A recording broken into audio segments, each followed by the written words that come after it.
So, oh, I see him back in the waiting room. So should I let the boss man take over? Sure. Let him go ahead. I don't want to cut him off. And then I can go ahead and jump in here. Or not. Yeah, he's back in. He's in here now. Okay. Yeah, I'm sorry. I got cut out, so I had to shut down my computer and rejoin. Oh, no worries. No worries. You want to go ahead and kick things off here, Bill, or? Well, I'll be very brief because there are certainly far more interesting stories to be told today than what I'll have to say. But first, I'd like to welcome everyone to the call and thank you so much for participating. Thank you so much for your support, past and continued support of Spartan Athletics. We're very excited to have an opportunity this evening to hear from our 7 women head coaches. And, I think this has been a frustrating time for us all in many ways. I know been a very frustrating time for our coaches who are go, go, go, go, go. And then we sort of put up this big stop. So this at least gives them something to do for a little while, to be distracted from not being able to get their teams out practicing. But we're just very excited to have the opportunity to do this. Maybe a little bit of a silver lining in this cloud that is the pandemic, and so hopefully something that we'll be able to continue over the years. So let me just quickly introduce our coaches, and then I'll turn it over to Stacy. We've got Jacquie Joseph in softball, Stacy Slobodnik-Stoll in women's golf, Cathy George volleyball, Helen Knull field hockey, Kim Bruno tennis, Kim Chavers rowing, and of course Susie Merchant, our head women's basketball coach, who will take over from here. So thank you all for joining. We're very excited to be able to participate, and hope you all have a good time. Susie, I'll turn it over to you. Okay, great. Thank you so much, Bill. We appreciate you being part of this evening. And first, thank you to everyone for joining. Epiphany was charging me with a theme for the Zoom. So I came up with, there's 7 head coaches. We came up with sipping with the Spartans, and I think we all should be serving some quarantinis. That was my Zoom nonsense for you. So a little cheesy, so I apologize for that. But we're really, really appreciative of everything you all do. And I think the one thing that has really been a positive is it's given us a timeout maybe with our families and to kind of reset our priorities a little bit at times during this pandemic, but also just a chance to slow down and check in with people. And if it has to be this way, at least we're doing it and we have an opportunity to connect. So thank you for your time. I know we have an agenda here. They're going to kind of keep me moving forward. So I'm going to go ahead and start turning this over to our coaches. Coaches, I'd love for you to introduce yourself and maybe just share a little bit about what's going on within your program. So I'm going to turn it over right now to Helen Knull, who's our field hockey coach. So go ahead, Helen. Hi, everybody. It's good to see you all virtually via Zoom. As Susie said, I'm Helen Knull. I'm the head field hockey coach. I'll be entering my 10th season here at Michigan State, although I've been here for 15 years. So we are a fall sport. So right now we're kind of gearing up for what will be the fall season. A lot of unknowns, I think, like all of us coaches right now, but I'll be welcoming 7 freshmen. My team is from 5 different states and 4 different countries. So we're trying to figure out right now how they're getting back, who's getting back. And I keep telling them, I think we're all learning some patience here. We're all kind of A-type personalities who like plans, but we're going to have to figure out how to just roll with things as it comes each day. We came up one of our best semesters ever academically. We had a 3.66 cumulative GPA. Really proud of the girls for, uplifting in the middle of the semester, heading home and finding a way to do really, really well in their classes. So that was a huge positive for this semester. But busy Zooming with them, staying in touch, wellness checks. They've got workouts to do themselves via virtually as a group, and they're figuring it out on their own. But the most important thing is everybody's healthy and home. I'm originally from Scotland, so my family is all across the pond, and Zoom is my connection to them right now. So look forward to chatting with you more tonight, and I will let the next head coach introduce. Susie, I don't know who's up next. Oh, I'm sorry. That's Stacy. Sorry. Stacy, you want to go ahead? From the golf course. Sure. I know. Yeah, Stacy, yeah. sorry. From the golf course, shocker.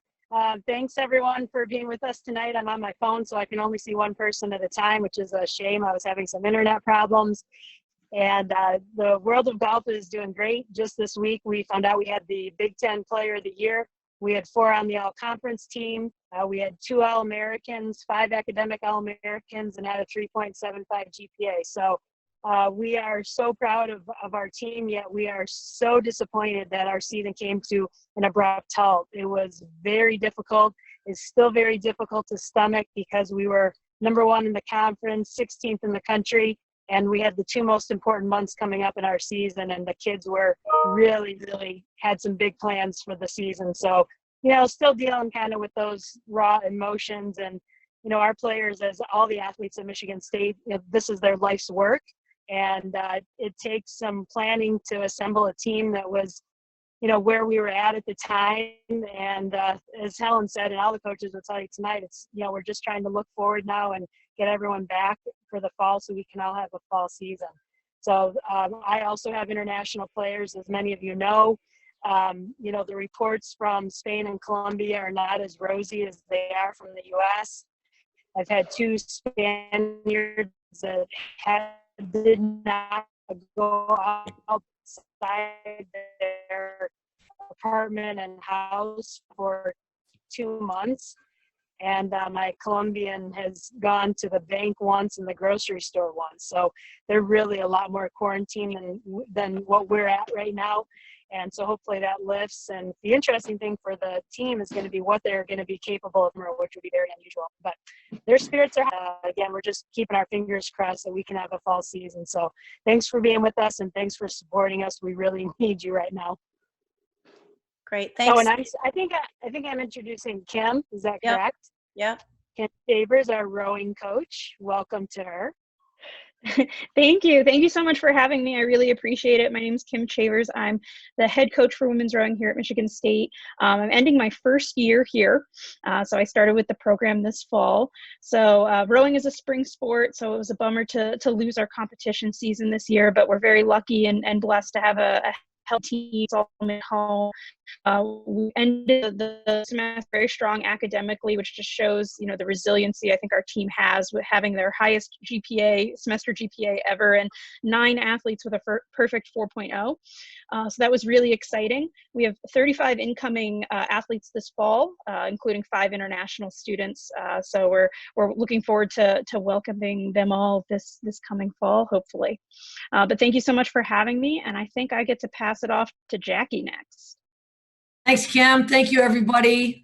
You might know this is year 27 for me starting, and I don't have a lot to add to the other coaches. I think very similar situation in softball, and like it was for Stacy, we were right in the middle of practice when we found out that we had to send the kids home, but they finished really strong. We had the highest semester GPA as well, and that was really a testament to them, because not all children, as you know, learn well remotely, and these are things they're going to have to continue to learn to do and improve upon if moving forward. But I'm thrilled to be here. I thought we were going to have a very good year. I'm actually even more excited about next year.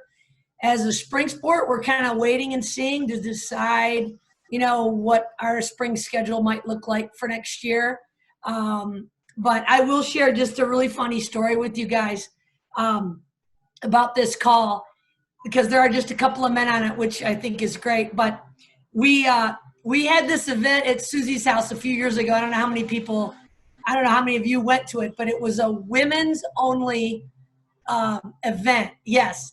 And it was awesome, right? She had all these people in this huge tent. I mean, hundreds of women.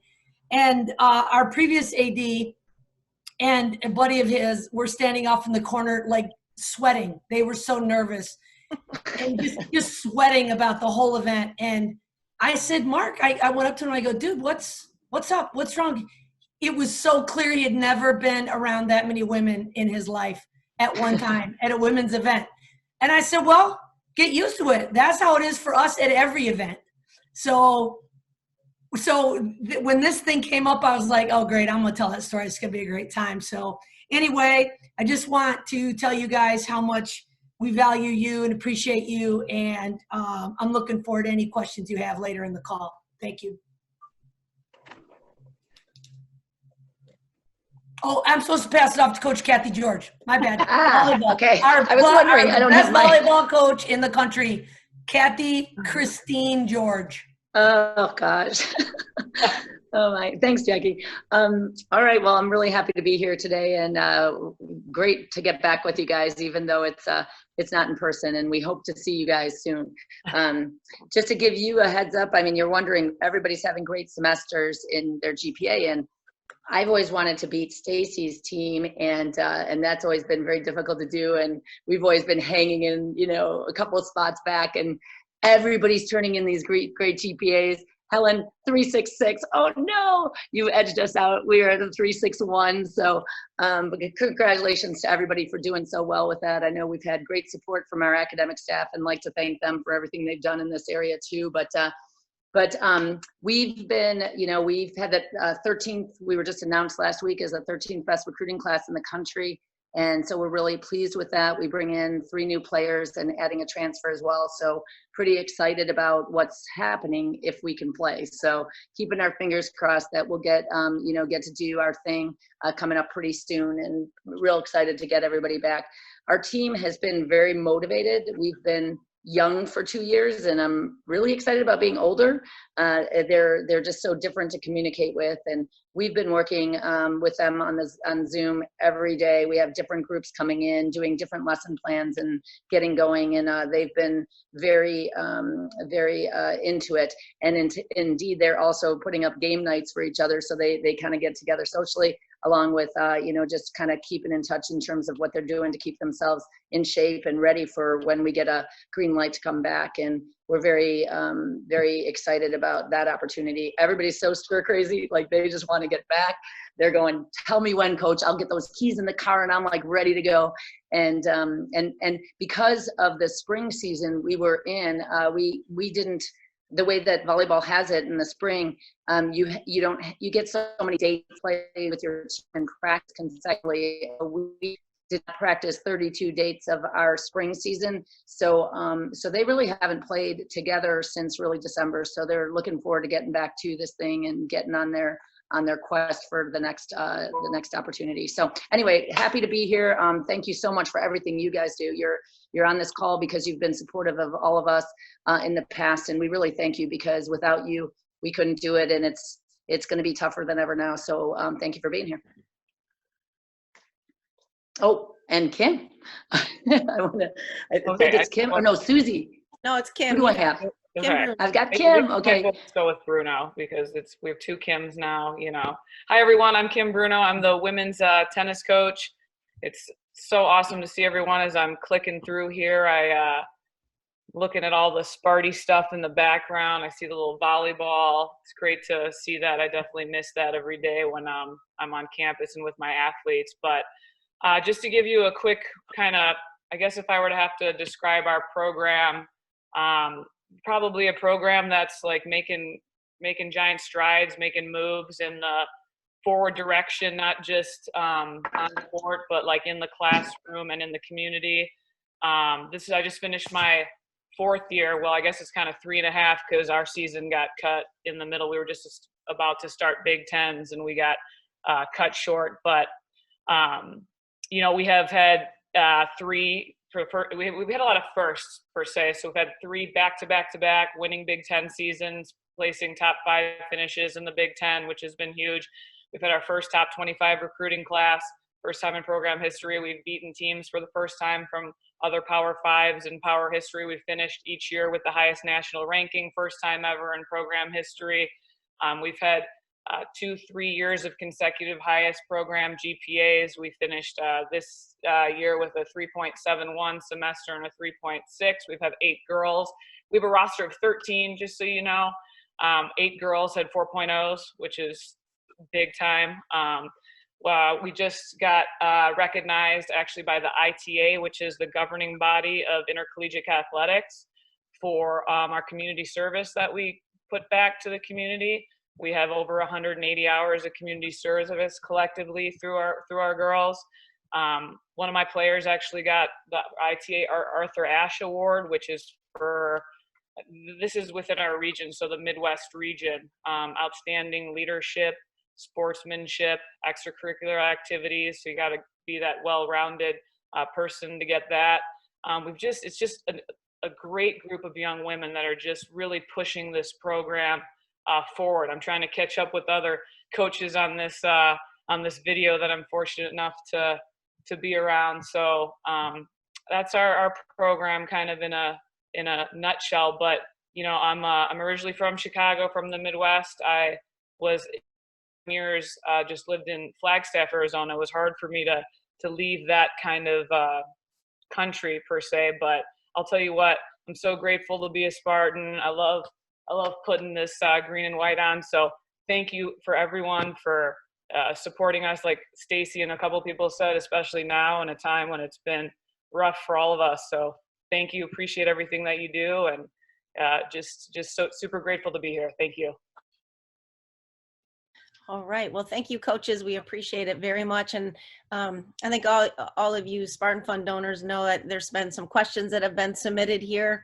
And so we're going to try and get through those. It's a little different than maybe a couple of the calls if you've been on them with so many people. So I'm going to try to, if I can, just direct them at certain people and coaches when I kind of give you the go ahead, and I'd love to share your experience. I think looking back at what's been going on here with the pandemic, somewhere in mid-March, all of our lives changed, you know, and I can tell you that we all probably have a good understanding and can remember exactly where we were when things started to shut down.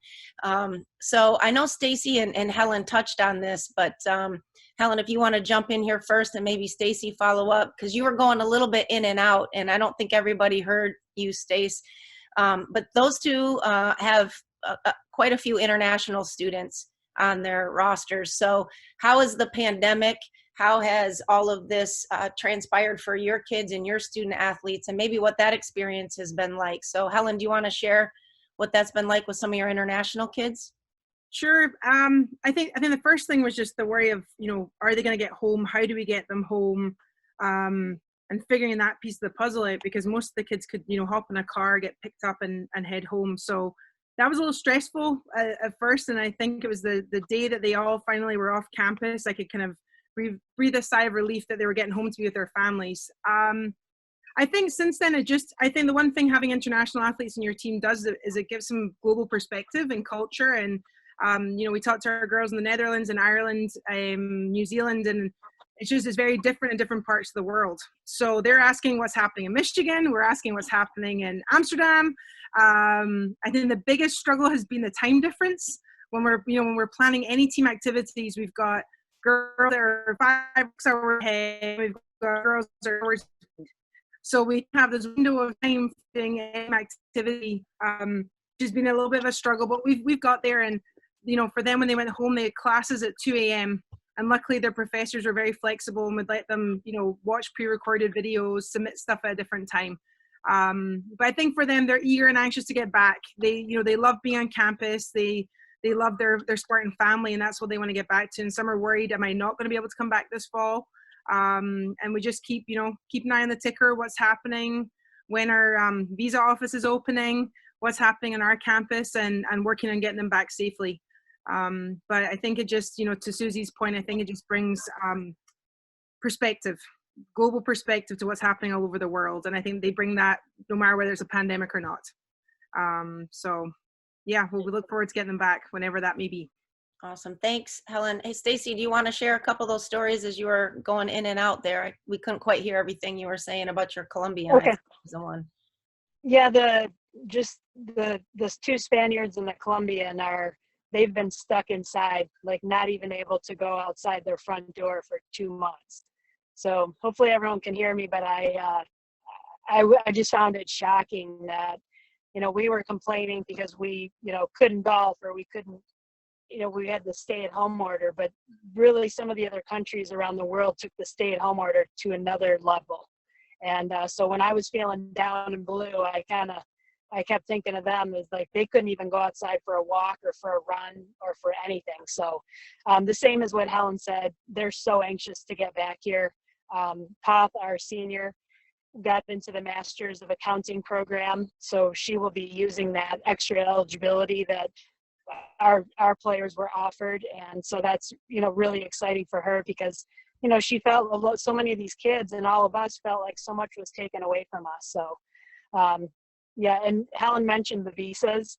That's like the big international thing right now because the embassies are closed. So Michigan State is doing a great job getting the I-20 to the country. Now we need those embassies to open so the kids can get their visas to come back over here. So it's a waiting game. Great. Thanks, Stacy. Mhm. Cathy, there was a question.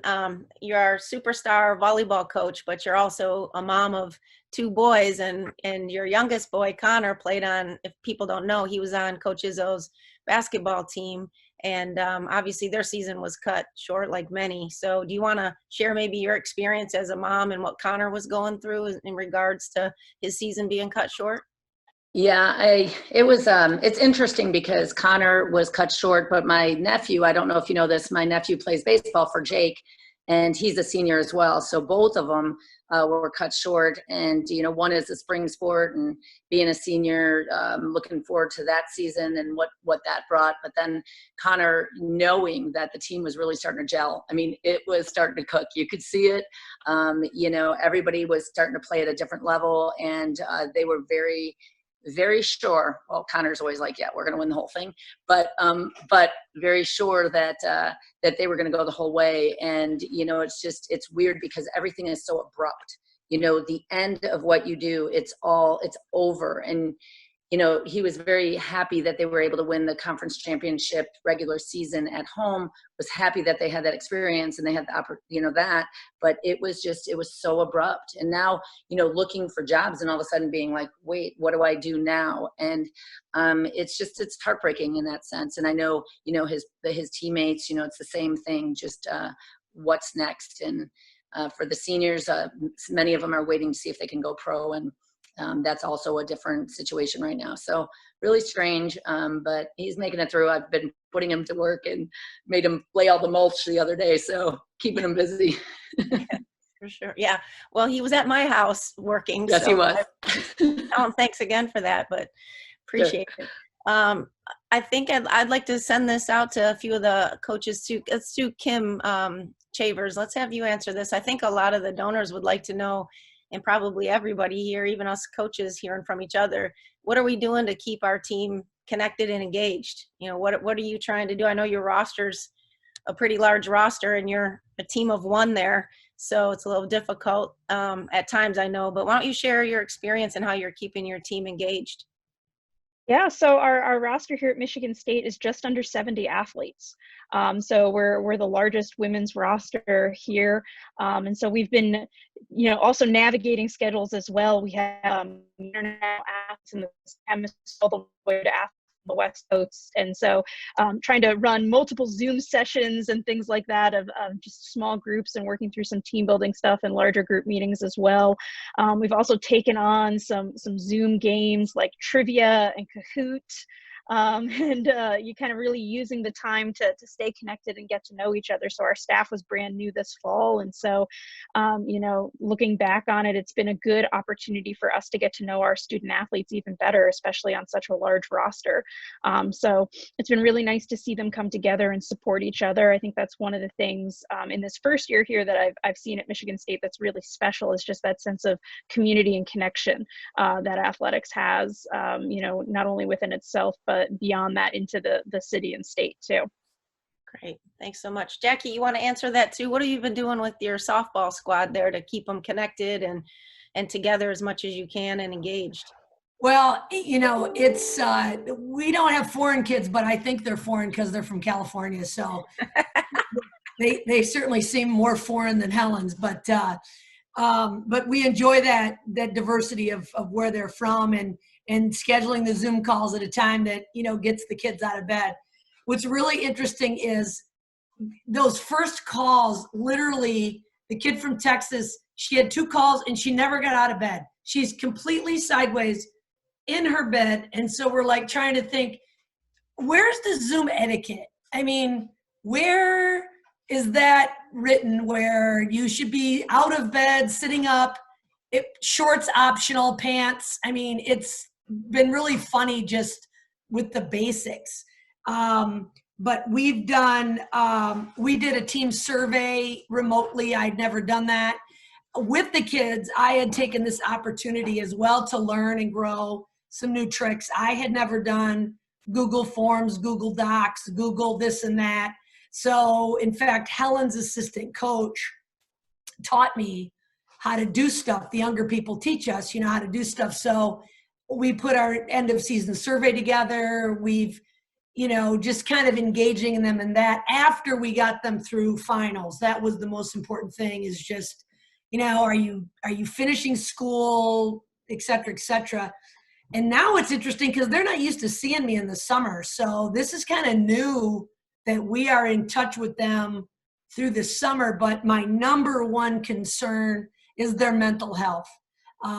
They are the most resilient population, athletes, female athletes, of all the people that are capable of handling a crisis.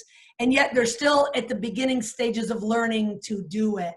So we're checking in and just making sure that they're not wanting to kill their parents, run away from home, and managing the anxiety of their number one concern is wanting to get back to campus and be with their friends. It's their number one. They're so afraid that they're not going to get to come back. And some of it is legitimate fear in the sense that some of our kids need accommodations that they don't get remotely. It's hard to get a reading accommodation, a tutor, et cetera, et cetera. So, just quashing their fears that way. And just, I think sometimes just seeing our faces, it lets them know that it's going to be okay. And, of course, you can't promise them they're coming back because we don't know that they're coming back, but we're certainly reassuring them that they're going to be fine. We're going to get through it. And that's basically the nuts and bolts of it for us. Great, thanks. I think the next thing that is a big part of what we do daily and that has never stopped is recruiting. So we've had to find different and unique ways to connect when we can't leave campus or we can't have people come to campus. And so I'll turn this over. Let's have Cathy. Why don't you answer this, since you were had the superstar recruiting class of the top 13 in the country. How have you been able to deal with recruiting from not being able to go out on weekends and have face-to-face interactions? You got to unmute yourself. Yeah, got it. It's been very difficult to do because we're used to being gone. In fact, my husband, my people, they just don't know what to do with me here because I'm usually gone every weekend of the spring, going to different tournaments, and there's all the national tournaments and so on and so forth. So it's hard because these kids are panicking. They're not playing, and they know it's an opportunity for them to go off and play in college. So it's this, all the programs, all the travel programs have shut down. The nationals that are usually held in June, they're being moved to July, which I still don't think they're going to have. So, but they're really trying to do that. And so we're keeping in touch with all the club, the recruiting coordinators within the clubs and the travel volleyball, and trying to really get with them and make sure that we're developing those relationships. And there's, for volleyball, they changed the recruiting rules last year. So we're kind of like softball and a couple of the other sports where you can't talk to people until going into their junior year on June 15th. And that's the first year we've had that happen to us. So they're panicking twice.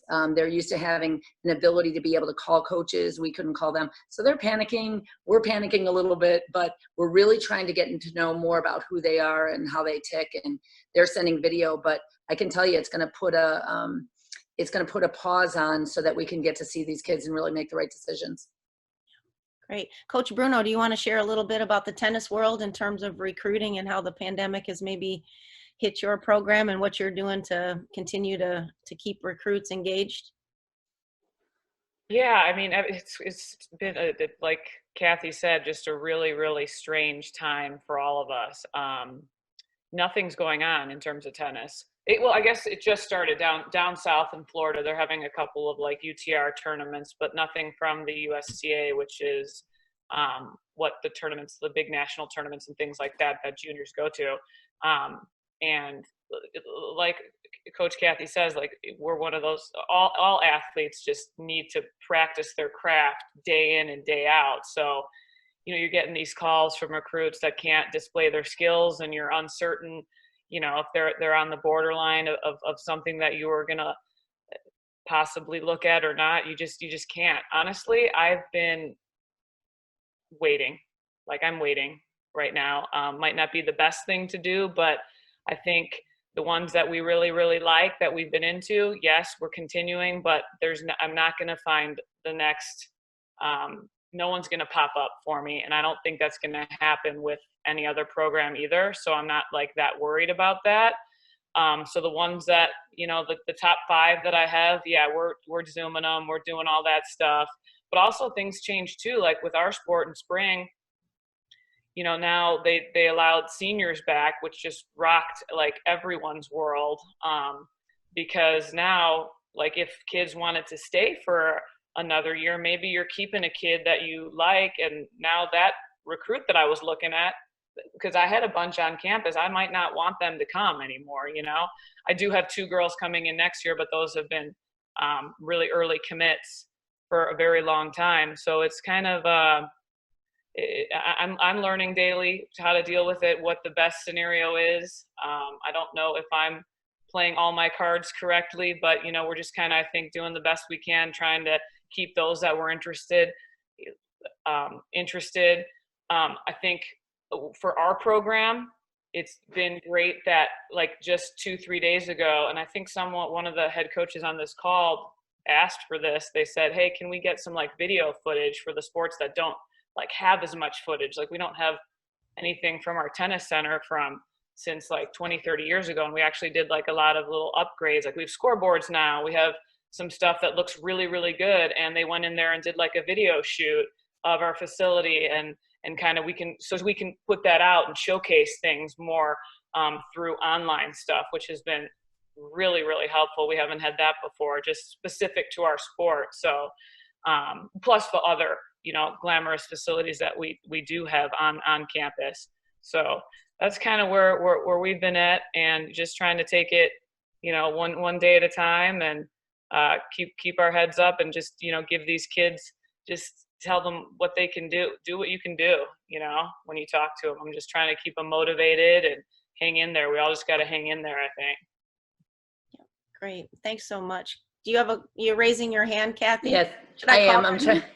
I'm raising my hand. You brought this up, Kim, but it's like visually, I know it's put a big, we've got to get on social media, which Susie's always telling me that. Yeah. She's always like, and I'm a little bit more like Izzo. I'm not all into all of that stuff. So, but I mean, our program, they've, people within our program, not me coming up with the content, but they've done a lot more, of, social media to kind of get our stuff out there, because these recruits are following, they want to see things from your programs. And so you have to be really creative.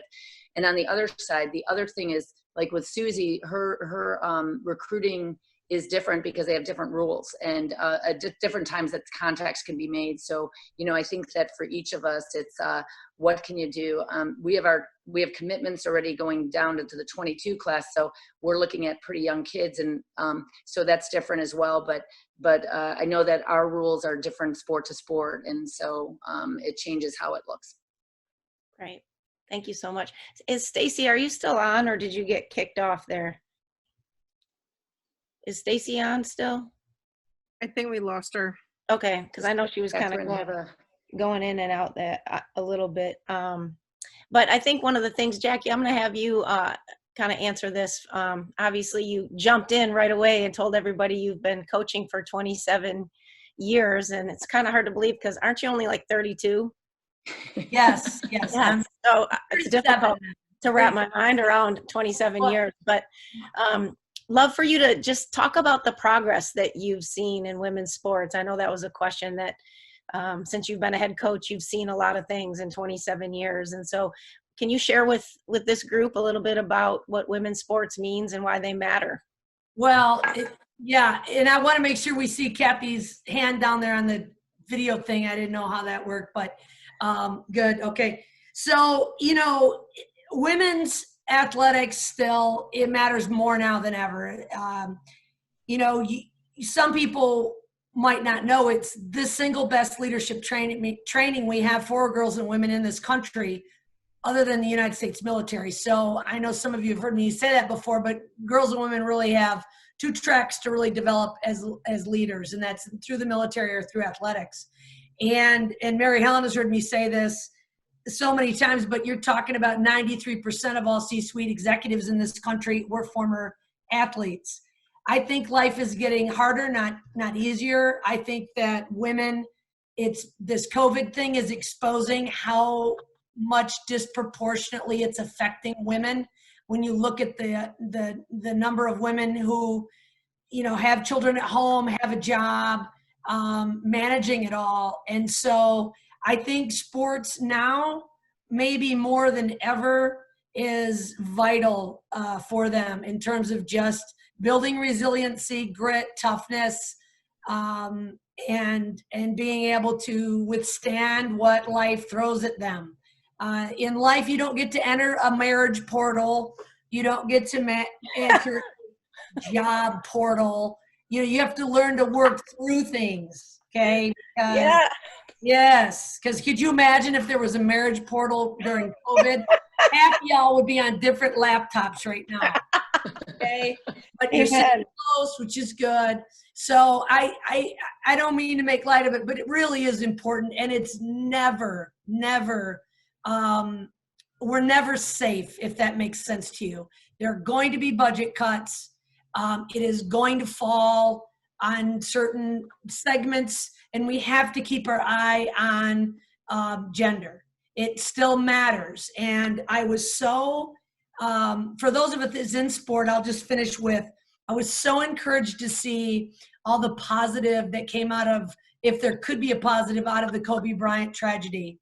That was a tragedy of epic proportion, and yet that whole girl dad hashtag thing that went around was so awesome to see, because it highlighted how important both the moms and the dads have been in the growth of women's sports. But it does fall disproportionately on the moms still to do the driving and the shopping and the blah, blah, blah. So I want you to know that, money matters to the people who are in charge. So, people in charge tend to give more deference to people who give more money. And if we only have people only giving to men's sports, it gives the illusion that women don't matter, and they do. So it's important that we have policies and keep them in place that allows you to keep just a simple policy like that wasn't when I first got here. You can give to Susie and she can keep her football tickets. You can give to Cathy and she can keep her the person can keep their basketball points. Those things didn't used to be. So it's really important that we maintain the ability to give to women's teams if you so choose, and you still love basketball and football. Everybody loves basketball and football, or hockey, or whatever it is that you do. So anyway, I just wanted to remind you of how important leadership training was in sport. So that's my 2 cents on that. Great. Thanks, Jackie. That was well said, and appreciate it very much. I do believe we have a question, so I'm going to call on one of the donors, and I'm looking for, I can't see her on my screen right now, but Cathy, Linda, are you here? Can you hear me okay? I sure can. I'm the only one that has a question. Well, there's more, I think, but you're the first one I'm calling on, so pressure on you. So All great right. to see you. Thanks for being here. Yeah, thanks. I'm down here in sunny Arizona, and I know Stacy's gone, but I've been working on my golf game. So I'm still here. yeah, okay. Yeah, well, I'm improving, so watch out. Nice. Good for you, Kim. I'm not playing you. So here's really a question for the coaches, and welcome Kim for rowing. I've I had the wonderful experience of bringing in women's rowing as a sport to Michigan State University. So someday I'll tell you that background. It was fun, but it was brutal too. And so anyway, this is for the coaches. You know, you've had a chance to, I mean, you got cut off, you stopped. It's like you're running a race and you trip and fall basically. And you have this big pause. So you've had time to be with family and friends and some different things. But what have you learned about yourself during this time? And when you go back into coaching, what are you going to try to do differently than maybe you've done before? Great. I'll start with Jacquie. You're shaking your head. Jackie's always has an answer. Yes, that is such a great question, Kath. And I will tell you, I've spent a fair amount of time recognizing the treadmill that I was on and in talking through with colleagues about what have we learned post-COVID that we can apply when we go back to maybe be more efficient in what we do in terms of even recruiting, if we're going to do more virtually and not. And I know that what I've learned mostly is I'm not ready to retire because I have gone a little bit crazy. I was really enjoying the time for a little bit, and now I don't know what I would do with myself yet. But I also see a window where I could enjoy that more, but I have definitely appreciated that I don't need to work 24 hours a day, 7 days a week to do this job. And I think that was a false sense of, well, you're doing that, so I got to do that. And you're doing that, so I got to do that in the industry. And I feel like I'm going to be healthier and more efficient using some of these techniques post-COVID. Great. Cathy, would you like someone else to answer?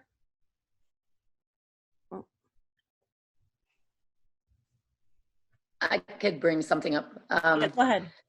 One thing that I have to be tested on, and you know, not really tech savvy, but I have some assistants that are, and so we've been working on lesson plans for the team and how do you teach differently.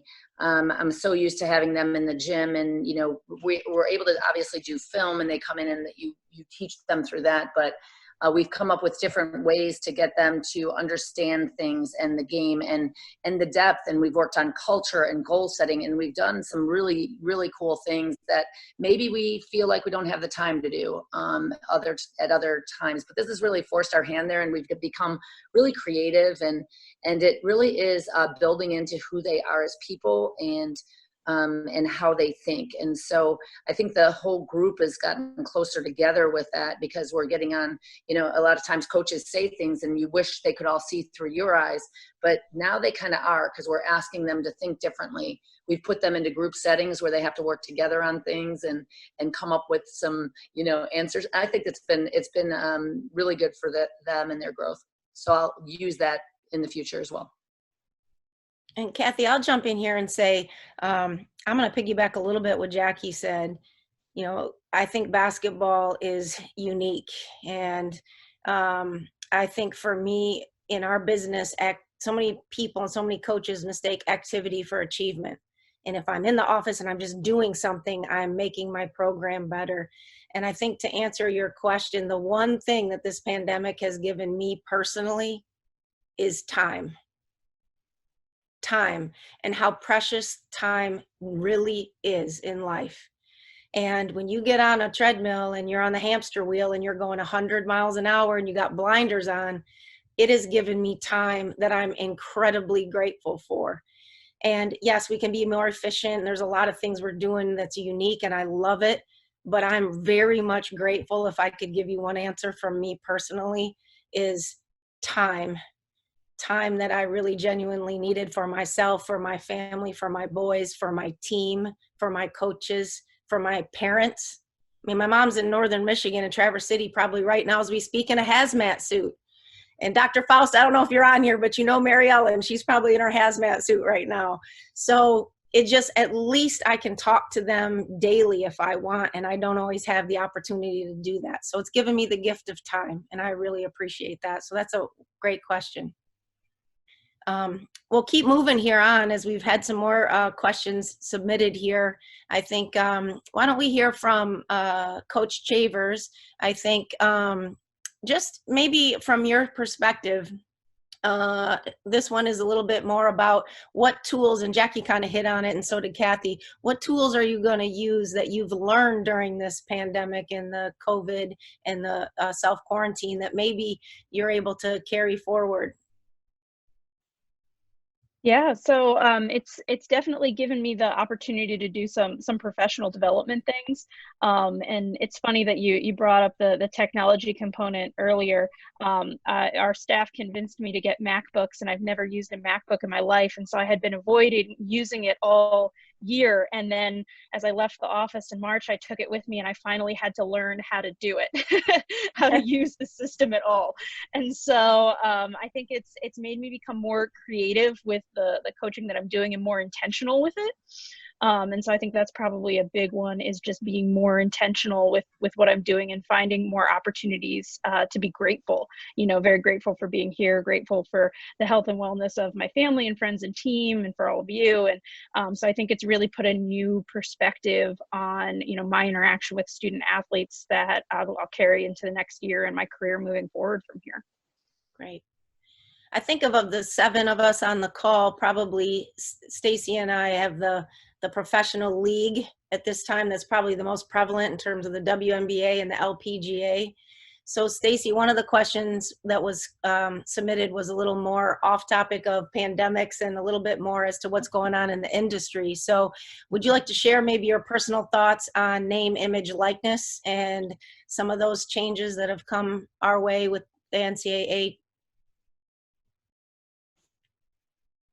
Or oh yeah, I haven't really paid like a whole lot of attention, because I don't really feel like my athletes are going to be you know, they're not going to be on the forefront of being paid to, you know, for name, image and likeness, maybe like some of our men's basketball players in football.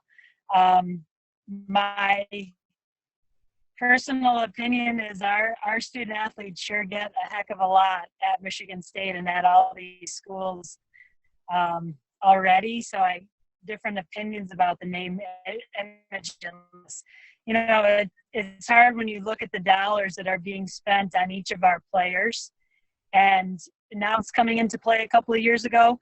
You know, I'm really amazed at sometimes we forget what they're really being given. And not only are they being given a top-notch education, they're also being given immediate medical care, tutors, personal training. I mean, the list is so lengthy. And again, now they get paid with the cost of attendance. And again, in terms of the rules and what's kind of happening with it, as I said, because I don't feel like my players are going to be the ones that are going to be in the, you know, in the loop with all that. I'm probably not the best one to answer that question, but I think there's something going on in our state where they do want to pass that law or do what California is doing, where they really, someone thinks that kids should be paid. great. Kim, Bruno, I should have mentioned tennis, so I apologize. Have some thoughts on name, image, likeness as it relates to your sport and in tennis? Let's see. I guess the bonus is that I do think Olympic sports, for Olympic sports, especially during the Olympics, and women, I think they actually they could get more than they have ever had. So that's the only benefit I see to it. I'm on the same page with Stacy. I mean, I'm a little old school in that way. I think, you know, the more we give, the more that our student athletes, not in terms of dollars and cents, but like just when we have the bare bones, like blue collar kind of work ethic of things, I think those kids sometimes can come and surprise us. The more they're getting, the more that they think that they should get. And it becomes a whole kind of revolving door issue. So I think I can see benefits of it. I totally can. I think it's a very small percentage. It's not going to affect my team at all. So I think that small percentage, go for it. But I think, if it affects all of college athletics and takes away from that, that's a bummer for me. So Great. Thank you very much. Well, I know you might have some questions about what's going to happen this fall, or what's transitioning. I know the NCAA just cleared a June 1st for start of voluntary workouts for football, men's and women's basketball. Although I'll tell you, I'm not sure we're there yet at Michigan State, and there's a lot that has to take place before we start doing things like that. So we're a work in progress. So I know that story came out publicly today. And wish we could answer all those questions because we would love them ourselves. But I think what we should do right now, if it doesn't have to do with maybe those things, can we open this up for you all to maybe ask some questions? Just maybe raise your hand and I can try to call on you. Okay, I'll just unmute you there because I can't always see everybody on the screen. So, yeah, go ahead. Doc, go ahead. Hey, Coach. How are you? Good. How are you doing? All right. Sorry, this whole thing is new to me. It sounded like the NCAA has modified the eligibility stuff because of the fact that people couldn't play their seasons or complete their seasons. Is that a reality, or am I missing something? No, that happened. Jackie, you want to take that since you're a spring sport? Go ahead and jump in there. So what happened was for the spring teams, they granted a year of eligibility for everybody that was a spring team. So there are fall sports, there are winter sports, and there are spring sports. And so for the spring sports only, they allowed an institution to give them the year of eligibility back. Not all institutions did that. Wisconsin being the most prominent institution that said, we're not giving our kids a year back. Everybody else gave a year back to those kids who wanted to come back, okay? And then separately, eligibility is not tied to scholarship dollars. And so that caused coaches a lot of trouble because they would allow a kid to come back and have an extra year, but they weren't necessarily going to pay for it. So then the NCAA said for 1 year and 1 year only, you can exceed your scholarship limits for a team. But then again, it was up to institutions. So now you have this next calendar year with a whole hodgepodge of different schools doing different things, different sports doing different things. And then in the NCAA's infinite wisdom, they granted a year of eligibility back for all the years for all the spring sports. So not only did a senior get an eligibility year back, your freshman got a year of eligibility back. So now you're left with 5 kids who were freshmen that were supposed to be sophomores are now freshmen again, and you got the new freshmen coming in. So it is a first-class mess that is left to each institution and each coach to manage. And from our standpoint at Michigan State, we've done a phenomenal job of taking care of the kids. Turned out when presented the opportunity, about half of the student athletes said, no, I'm going to go ahead and graduate because they had things to do. They were ready to graduate. They had internships. They had jobs. They were moving on. So about half athletes are coming back, and who pays and how to deal with all the other classes is still left to be managed by each coach. Great, thank you. Any other questions that we can answer for you? Yes, Mike and Midge, I think. I'll unmute you maybe if I can, or someone might have to, I'm not sure. Oh. I think I lost you. There, I just unmuted. Okay, great. Go Hi, ahead. everyone. 2 things. One is that, and I've heard this from virtually everyone tonight, and thanks for having us on. I used to use an old saying in sales that there's a feeling that you get face-to-face that you don't get face-to-phone or face-to-website. And while the phone and the website and the meetings are important to continue at least the dialogue with all the people. What we really want is to get back to the face-to-face, because here at Michigan State, we're a family, and you hear it over and over and over again that when the kids come to campus and they see the people and listen to the people, it goes a long way to giving them the opportunity to want to come here. So when we get back to face-to-face, that's going to be really important. And the second thing is that we just found out that I think Cathy George's birthday is today or yesterday. And so happy birthday, Cathy. Thanks so much, guys. Yes. A couple days ago. That was the day I had a terrible golfing round. So Cathy Lindahl, I'm not playing you. And Stacy, I need some lessons. So birthday presents right there. Well, thank you. We appreciate your comments very much, because I think that's the one thing in recruiting I know I personally sell. Everybody has facilities, bricks, mortar, buildings going up. It's never about that. It's about the people, and it's about the people in the journey. And that's what makes Michigan State special. So I appreciate your comments. Is there anyone else that has a question that you'd like to ask? Oh, you have us? Tom. Yep, go ahead, Tom. Comment to make after hearing all the coaches talk about their teams, and I just think it's just so amazing and so astounding how talented these young ladies are, not only on the athletic fields but also in the classroom. And that to me is just so impressive, because I know how much time they have to put in their sport and how much they're away from their classes, and they're doing things on the road with their classes. And for them to perform like that is just, it's just amazing. It just shouts so much praise on these young student athletes. Absolutely. Well, thank you. We appreciate that. Thank you so much. Any other questions? Is there anyone that wants to raise their hand and be brave enough in the Zoom world? I have to go to another screen. So, oh, okay. Doc, go ahead. Well, I just want to echo what Tom said. I mean, the ladies I've met following you for the last however many years are all amazing people. And I think we're doing the right thing by doing what we're doing.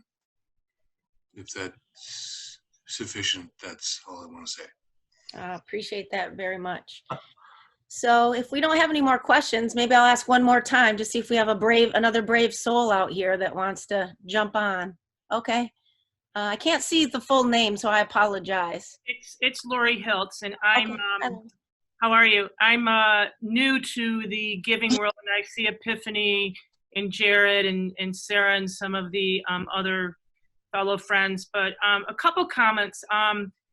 You know, when I got this invitation, I was completely enthralled because, you know, my view, I'm a 1982 graduate of Michigan State, and women athletics, obviously I've watched the evolution and been so amazed, but I believe it might have been Cathy or someone that commented on social media.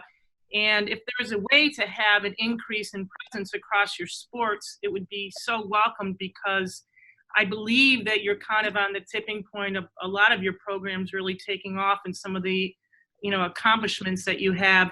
And then secondly, I think, and I can see Epiphany and Jared on the screen, but looking at specific opportunities to help in building the giving based upon this pandemic, and the fact that now you've expanded, you know, really the amount of athletes that are going to have needs. That's something that you have kind of a long-term program or a long-term plan put in place to help this? Because I don't really think this pandemic's going to go away anytime soon, but is there any type of strategic outline of how the asking is going to unfold? Great. Epiphany, you're on the clock, babe. So there is a lot of it really will kind of depend upon bring our student athletes back to campus, as we bring our coaches back to campus, as we bring, you know, folks back, and really assessing kind of what the damage is, and prioritizing, and then setting forth the plan you all can definitely expect calls from us and emails and outreach, because there's gonna be a great need. And so we've gotten to where we are today, and the expectation and the level of excellence that we've achieved to all of you. And so it's building on that foundation that we have to know that we're going to have a bright future. But a lot of that will take place once those kind of decisions get made. And then it's sort of, you go into triage for a little while, and then ultimately down the road, you're starting to fund things again at a high level to ensure our student athletes, our staff, our coaches have every resource available to compete in the classroom and competition and in life. Great. Thanks, Epiphany. Thanks for that question too, Lori. We appreciate it. And how about we wrap this up a little bit, doing a little quick go around of each coach. So in a short period of time, since we're already over and people probably have things to do, Helen, let's start with you. And what are you most looking forward to as you have the opportunity to come back, or when we get to come back? It's funny. One of my athletes asked me this the other day, and her question was like, what are you going to do? Where's the first place you're going to go? Where do you want to go eat? And I said, I want to hug people. I want to see people. I think that I feel really fortunate with the people that I work around. My office is in Jennison Fieldhouse, so I see Kim and I see Jacquie and Cathy every day, and I miss the social interaction of seeing everyone. I have a 12-year-old and a 9-year-old who are keeping me on my toes and testing my patience, and I'm ready to be back around my other kids, my team. I think the one thing the pandemic has taught me is that we have a really good team culture, and that culture is thriving even apart. So I'm looking forward to just getting back and getting to work for our fall season. But I miss my coworkers, and I miss seeing them in person, not just via Zoom. Great. So I think that's what I'm looking forward to the most. Thanks, Helen. How about you, Kim Chavers? How about you? Yeah, just to kind of come off Helen's comments there, being in the Jennison Fieldhouse and being around the other programs and the student athletes, I think that's one of the things I'm definitely looking forward to being, back at practice, that kind of comfortable environment of being out there on the water with our team. And the first place I'm going to go on campus is the dairy store. I'm super excited for that to be open again. I love that more than anything. I've done the pickup. I got some in my freezer here. I've passed some along to my neighbors, dropping it off on the doorsteps. But so I'm super excited for campus to be back up and running and a part of that again. Great. Bruno, how about you? Yes, thanks for calling me by my name. I obviously the obvious. I think I started saying this at the beginning. Just the camaraderie and like seeing people. I mean, football season's awesome. You see people cruising around everywhere. Like, it's nuts around campus. That's such a cool feeling that, when I first got here, it really impressed me, and I truly enjoy that. But I wouldn't mind personally going to the bar for a drink here, just like a normal person, and feeling like, hey, okay, like, this is better. This is fun. So that's probably my personal thing. I wouldn't mind having a beer at a nice brewery. Okay, well said. I think everybody agrees with you on that one. Stace, how about you? What are you most looking forward to when you come back? Just campus being alive again. It's kind of funny for me because our golf course is open. Forest Acres is up and running. So, I can be there at the golf course every day playing, but minus the student athletes, it's so weird without our student athletes. So, we drive around campus and it just feels so dead. There's not a lot of action, and so I love like the action as all of our coaches do. We're type A, we're driven, we want to get going. And so just some of the. Yep. Okay, thanks, Stace. Sorry you're cutting in and out. I apologize. I apologize. No problem. You're being mom and job and all that. So no worries. How about you, Kath? What do you have for coming back? Well, you know me, I'm missing all that energy and the hugs, like Helen said, and I'm a people person, so I just want to get back with my peeps, and I love the campus life like that. I also want some structure. I think I enjoy. I have a new staff, so I've really enjoyed getting to know them, and our team has been really cooking. I felt like they were really getting better, so I can't wait to see them and reunite and get going back in the gym. I love that. And I think my family, if I had to say what do they want us to get out to restaurants again. So my cooking isn't all great, but I'm working at it. Like, I'm doing better. Yeah. I know. I found a new room in my house. It was called the kitchen, and I didn't know it was there all these years. So I feel you on that. Jackie, how about you? We'll kind of wrap it up with you with that question. You know, nothing really that hasn't been said, but I'll tell you, there is nothing like a ball field. I mean, I love the game. I love the ball field, and I love talking with the baseball coach every day and, you know, just the bat and ball game. I love it. And I love being around our coaches and just, you know, the camaraderie and being an older coach. It's fun to get to share stories and scenarios and be around people. So I do think that kids keep you young, and I think that our student athletes, you know, keep us young. And so all of that and then some, the drinks, the bar, the restaurant, the ice cream store, and the hugs. So it's all good. Well, I'm going to throw one at you. I really miss that short little Italian guy swearing all the time. I can't hear it anymore. It seems odd.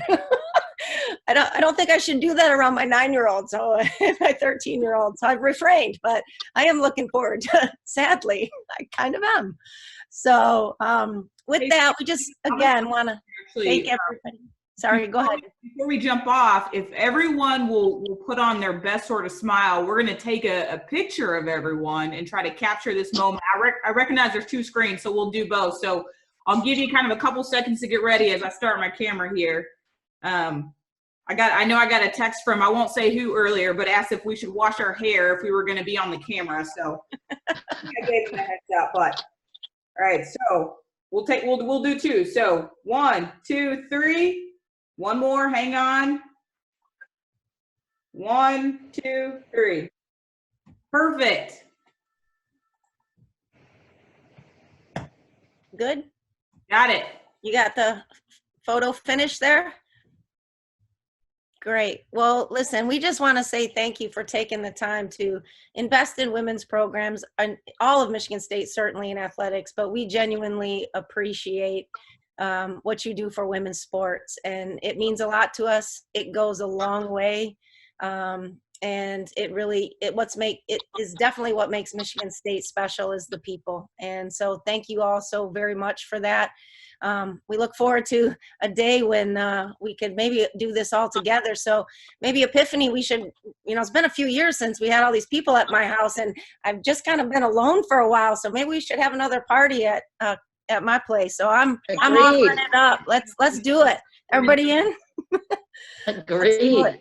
Let's do it. So again, thank you all so very much, and appreciate you. And a huge shout out to all the Spartan Fund folks too that are on the call. I know you spend a lot of time and effort doing your jobs and engaging with some amazing people that support our university and athletics. So Sarah and Epiphany, especially to you two, I know you worked really hard to get this group together. So appreciate you both very much. And until next time, guys, hopefully in person, okay? You all take care of yourselves and have a wonderful evening, all right? Thank you. All right. Thank you. Eat some pasta. See you. Thank you. Thank you.